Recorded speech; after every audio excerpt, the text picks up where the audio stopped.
আসসালামু আলাইকুম প্রিয় দর্শক, দেশ এবং দেশের বাইরে যে যেখানে বসে আমাদের এই মৃত্তিকা কৃষিচিত্র অনুষ্ঠানটি দেখছেন, সবাইকে প্রীতি এবং শুভেচ্ছা জানিয়ে শুরু করছে আপনাদের এই প্রিয় অনুষ্ঠান মৃত্তিকা কৃষিচিত্র। প্রিয় ভিউয়ার্স, প্রিয় দর্শক, আজকে যে প্রতিবেদনটি আপনাদেরকে দেখাবো, পাবনা জেলার ঐতিহ্যবাহী ঘোষ অর্থাৎ শ্রী সুকেশ চন্দ্র ঘোষ, ওনার খামারের গাভীগুলো এখন খোলা মাঠে নিয়ে আসছে। উনি খামারের দুধগুলো কি করে এবং কিভাবে উনি ছানা উৎপাদন করে, বাজারজাত করে, এবং এই দুধগুলোর পাশাপাশি উনি কীভাবে ওনার গাভীগুলো লালন পালন করছে সে বিষয়ে আজ ওনার সঙ্গে কথা বলবো। আশা করি আমার সঙ্গেই থাকবেন। প্রিয় দর্শক, আজকে উপস্থাপনে আছে আমি সাগর পারভেজ মিন্টু, ক্যামেরা আছে জাহিদুল ইসলাম জিন। আমাদের এই মৃত্তিকা কৃষিচিত্র অনুষ্ঠানটি যদি আপনাদের ভালো লেগে থাকে তাহলে আমাদের চ্যানেলটি বেশি বেশি করে সাবস্ক্রাইব করবেন এবং আপনাদের মতামত লাইক, কমেন্ট, শেয়ার এবং শেয়ারের মাধ্যমে জানাবেন। তো প্রিয় দর্শক, ওনার সঙ্গে কথা বলবো শ্রী সুকেশ চন্দ্র ঘোষ। আদাব দাদা, ভালো আছেন?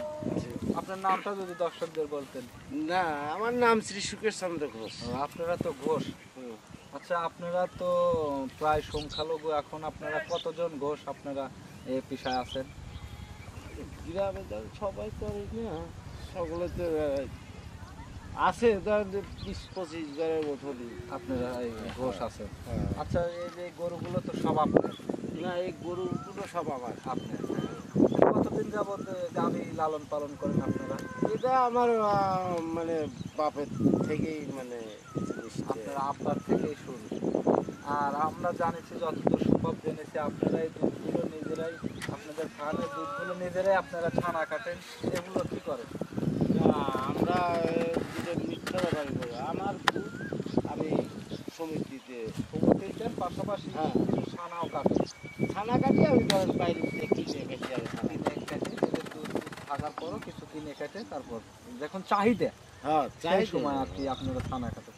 আচ্ছা, এখন আপনার ফার্মে টোটাল কতটি গাভী আছে? আমার আছে ধরেন যে 7-8টা আছে। 7-8টা গাভী আছে। এই গাভীগুলো কতদিন যাবত এখানে নিয়ে আসছেন? এখানে নিয়ে এসে 7-8। এই গাভীগুলো আপনার দেখাশোনা করে কি? কর্মচারী আছে। দাদা, আপনি যে মাঠে গরুগুলো নিয়ে আসছেন, এই গরুগুলো দেখভার আপনার কর্মচারী কয়জন কর্মচারী আছে? একজনই আছে। একজনই আছে। এতগুলো গরু আপনার একজন কর্মচারী নিয়ন্ত্রণ করতে পারে? ছেলে মাঝে সাথে আসে। আচ্ছা, আপনার ছেলে মাঝে সাথে দেখাশোনা করে?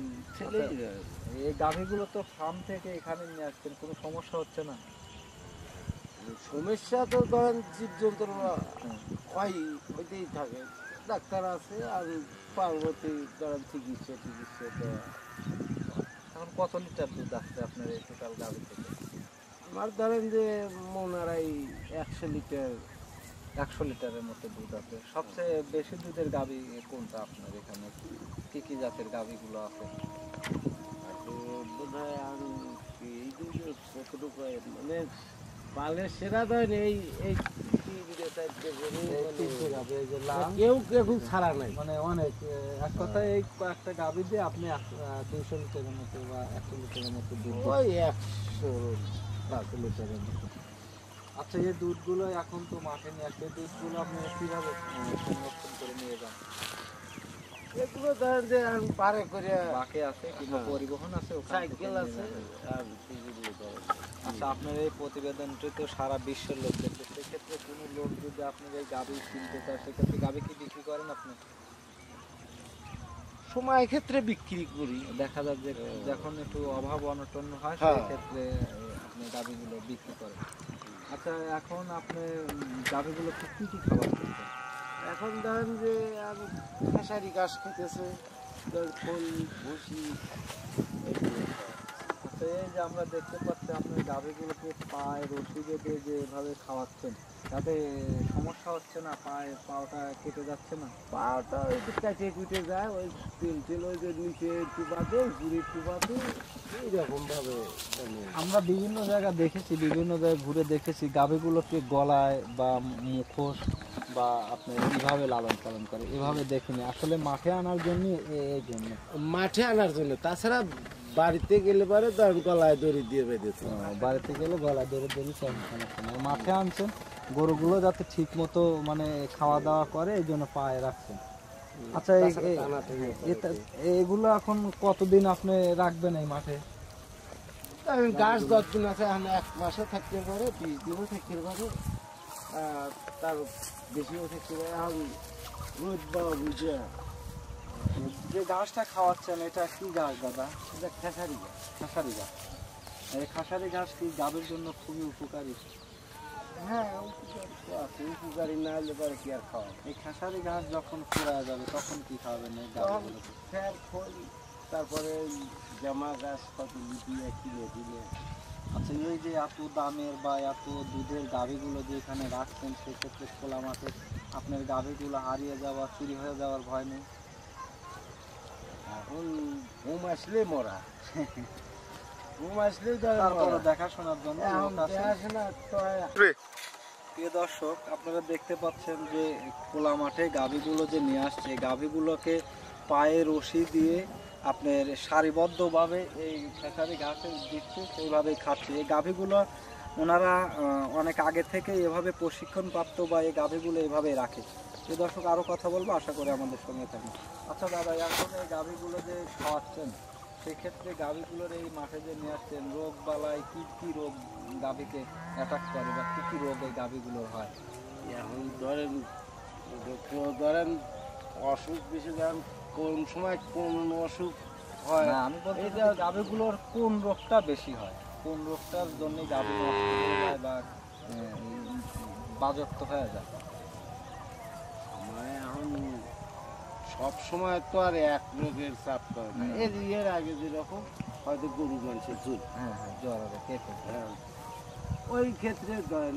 তারপরে ধরেন যে হয়তো বিয়ে এলো, হয়তো বিষের কারণে হয়তো কয়েক সময় গরু মিল ফিভার করে, ডাক্তার দিয়ে দেখালো এগুলো নিয়ে কোনো কারণ। আচ্ছা দাদা, যে গাভীগুলো যখন আপনি পরিচর্যা বা লালন পালন করেন, সেক্ষেত্রে এই গাভী দিয়ে কি আপনার সংসার সচ্ছলভাবে চলছে নাকি আপনি দিনার সম্মুখীন হচ্ছেন?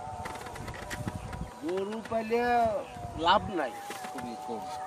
লাভ নাই, কারণ এখন ব্যবসা বাণিজ্য আছে টুকমাক করে। এখন যাই হোক, আমার তো মানে ঘর থেকেই প্রতি বছরে দেখা যায়। এখন এই লোক কথা কি, ওই যে 5টা বাছুর 10টা বাছুর আছে, হয়তো 1 থেকে বেশি পারে এই দিক, কিন্তু গরু পেলে আসলে প্রকৃতি না। আমাদের এদিকে যে হারে আপনার যে দুধের খাদ্যের দাম বেশি, ঘাসের দাম বেশি। কারণ এই ঘাস আগে খাওয়াইছি 4,000, এখন খাওয়াইতেছি 10,000, 11,000, 12,000 ঘাস বুঝছি। খালি ঘাসগুলো। আচ্ছা, এই আপনাদের বাছুরগুলো যে দেখতে পাচ্ছি, যে বাছুরগুলো যে রাখছেন, আপনাদের এই যে বাছুরগুলোকে রাখছেন, এই যে প্রচন্ড বৃষ্টি হলে বৃষ্টির মধ্যে বাছুরগুলো কোথায় রাখছিল? ওই এখানেই এখানে রাখছিল, হালকা একটু সামিয়ানা টানা দিয়ে ওইগুলো রাখছিল। ওই এখন তো আচ্ছা দাদা, আপনারা, আমার জানা মতো আপনারা তো ঘোষ, সেক্ষেত্রে আপনাদের একটা ঐতিহ্য ছিল যে আপনারা দুধগুলো নিজেরাই ছানা কেটে তারপর মাখন কিংবা ঘি এগুলো আপনারা বাজারজাত করতেন। এখন কি ওটা আর নাই নাকি? না না, ওই পেশাটা আর নাই এখন। এখন আপনারা দুধগুলো নিজেরা প্রতিষ্ঠানে মিল দিই। কিংবা প্রাণ আঁকি এইসব প্রতিষ্ঠানে দিচ্ছেন। আচ্ছা, এখান থেকে কত টাকা মূল্যে আপনারা দুধগুলো বিক্রি করতেছেন? এখন ধরেন 40, 42, 42, 35 এইরকম সব সময়ের জন্য। সব সময়ের জন্য কি আপনার দামটা একই থাকে? না, তো ধরেন যে এর আগে একটু বেশি ফ্যাট বেশি হয়েছে, বেশি দাম। আচ্ছা, দুধ আপনার ফ্রিজিয়ান অস্ট্রেলিয়ান গাভীর ফ্যাট বেশি নাকি আপনার দেশি গাভীর? দেশি গরুর ফ্যাট, দেশি গরুগুলোর ফ্যাট বেশি। আর এই ফ্যাটের মাধ্যমে আপনাদের মূল্য নির্ধারণ হয়, দুধের দামটা কত। আর এই যে আপনি যে খোল ভুসি খাওয়াচ্ছেন, এটা এখন কি পরিমাণ দানাদার খাবার এই গাভীগুলোকে দিচ্ছেন? এখন ধরেন যে বস্তা ভরে নিয়ে আসে, এখন কোন দিন কতটুকু কেক খাবে খাওয়ায় সারা। এই হিসাব। এখন 10 বস্তা নিয়ে তুইছি, এখন 7 দিন 10 দিন চল, এই হিসাবে এখন অত তো আর মাটি মেরে খাওয়া যায় না। আচ্ছা, আপনারা তো ছিলেন আর এক জায়গায়, এখন নিয়ে আসছেন ভিন্ন এলাকায়। ভিন্ন এলাকায় গাভীগুলো নিয়ে আসছেন, যখন গাভীগুলো কি দুধ আপ ডাউন করে না যখন ফার্ম থেকে মাঠে নিয়ে আসেন? আপ ডাউন হয়, পরবর্তীতে ওটা ঠিক হয়ে যায়। 2-4 দিন গেলে পরেই আবার ঠিক হয়। আচ্ছা, আপনার এই প্রতিবেদনটি তো সারা বিশ্বের লোক, দেশ বিদেশের লোক দেখবে, সেক্ষেত্রে আপনার উন্নত জাতের বাছুরগুলো কি করেন? যখন দুধ ছাড়া দেয় সে বাছুরগুলো কি বিক্রি করেন? রাখি এই যে এগুলো ধরেন যে সব পালের থেকে। এগুলো সব পাল থেকে? হ্যাঁ ও হ্যাঁ ওর মা খাওয়ার নানা নানি এখানে? ওর ছাওয়া মাও আছে, কিন্তু ধরেন যে বকন বাছুর যে কয়টাই হয় এই কয়টা আর বেশি নেই। সবগুলো বকন আপনি নিজেই খানে রেখে দেন? এই যে ওটা ধরেন এবার দিয়েছে ওই যে পাঠাটা, ওই যে ওটা দিয়েছে, এই যে এটা পল্লী সব মানে প্রথম বাচ্চা? এই বাছুর ওই যে ওইগুলো আর মানে এ হলো মা, হ্যাঁ আর এগুলো সব আর বাচ্চা। হ্যাঁ। এটা কয় বিয়ান দিছে আপনার? এটা এটা ধরেন 8-9 বিয়ান দিছে এটা। প্রিয় দর্শক, এই গাভীটা দেখতে পাচ্ছেন যে আমার পাশে যে গাভীটা, এই গাভীটা 8টা বিয়ান দিয়েছে, অর্থাৎ 8টা বিয়ান দিয়েছে। আর এই গাভীরই আপনার বাচ্চাগুলো দেখতে পাচ্ছেন যে প্রথম বিয়ানের বাচ্চাগুলো, এই গাভীরই এইগুলো বাচ্চা। তো আপনি এই বাচ্চাগুলো কি সব বকন আপনি ফার্মে রেখে দেন? আর ওই সার যেগুলো এই গাভীর পাশাপাশি আপনি কি সার মোটা তাজাকরণ বা সার বিক্রি করেন? ওই যে ওখানে ধরেন রয়েছে, ওই যে ধরেন গেল বছর 4টে আইডিয়া বাছুর আছে, আর ওই যে বকন বাছুর ওই যে আলাদাই। বকন বাছুর আলাদা রেখে বকন সার বাছুর বেশি নেই। সার আপনি প্রিয় দর্শক, উনি সার গাভীদের সারগুলো মোটা তাজাকরণ করেন। আপনি সারগুলো কোথায় রাখছেন যদি দেখেন? প্রিয় দর্শক, শ্রী সুকেশ চন্দ্র ঘোষ উনি গাভীর পাশাপাশি এই যে দেখতে পাচ্ছেন এই সার বাচ্চাগুলো লালন করেন। এই সারগুলো তো সব আপনি দাদা। আচ্ছা, এই সারগুলোর এখন বর্তমান বয়স কীরকম হবে? এক দেড় বছর। এক দেড় বছর, 1 বছর কিংবা 13 মাস 14 মাস এরকম। এই সারগুলোকে আপনি বিক্রি করেন? হ্যাঁ এগুলো বিক্রি কোন সময় বিক্রি করেন? ওই কুরবানির টাইমে। কোরবানির সময় এগুলো মোটা তাজাকরণ করে তারপর বিক্রি করেন। প্রিয় দর্শক, শ্রী সুকেশ চন্দ্র ঘোষ উনি আপনার গাভীর পাশাপাশি যে সার বাচ্চাগুলো উনি দেখতে পাচ্ছেন, এই সার বাচ্চাগুলো ওনারই। এই সার বাচ্চাগুলো উনি মোটা তাজাকরণ করে সামনে যে আসছে কোরবানির সিজন, কোরবানির সময় উনি সারগুলোকে সেল করবে। আচ্ছা দাদা, তখন ওই সারগুলোর দাম আসতে পারে 70-80 বা 50-55 এরকম দাম। প্রিয় দর্শক, এই যে শ্রী সুকেশ চন্দ্র ঘোষ ওনার যে উনি গাভীর পাশাপাশি এই যে সারগুলো যে আছে ওনার গাভীর সার, এগুলো আপনি মোটা তাজাকরণ করতেছে। এই সারগুলো এখন কীরকম দামে হতে পারে? এখন 60-70 হাজার টাকা দাম হবে, কুরবানির সময় ধরেন 1-1 লাখ টাকা করে। 1 লাখ টাকা, 1 লাখ টাকার। প্রিয় দর্শক, দেখতে পাচ্ছেন এখন এই সারগুলোর বয়স আপনার 13 মাস, 14 মাস বা 15 মাস করে। এগুলো যখন কোরবানির সময় আসবে, কোনোটাই 1,20,000, 1,30,000 এ দামে বিক্রি করবে।